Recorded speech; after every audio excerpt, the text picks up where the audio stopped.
В этом году мероприятия ко дню Ланхо прошли в селе Первый Нерюктянинск. Место выбрано неспроста. Здесь жил известный в республике Алан-Хасуд Афанасий Егорович Соловьев. В программе было заявлено много конкурсов: национальные блюда, творение мастериц и, конечно же, конкурс на исполнение Ланхо.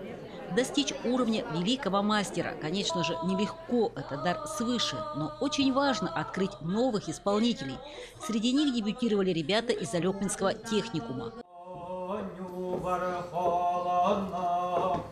Вот это первые ласточки наши. Сегодня у них дебют.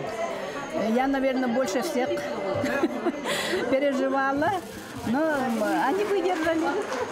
Молодцы. Важно, что сейчас все больше желающих не только примерить красивую национальную одежду, но и тех, кто хочет найти себя в исполнении. Мне это очень понравилось. Я здесь впервые поучаствовала. Но в 10 классе я очень хотела выучить Аланхо. И у меня вот появился такой шанс, я учусь в техникуме в Алепинском.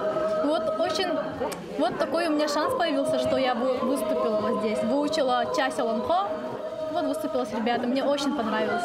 Опытному жюри пришлось непросто. Каждый из участников старался от души. Многие блюда вновь стали популярны, ведь было время, когда о них несправедливо забывали.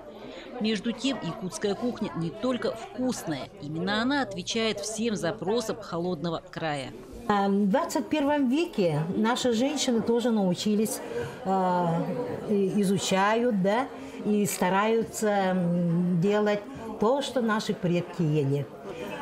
Белое блюдо, это туда входит, значит, у нас молоко, сорок, кетчуп, это основные ежедневные блюда, да? И сейчас медики доказывают, что это именно полезно для наших костей, это глюконат.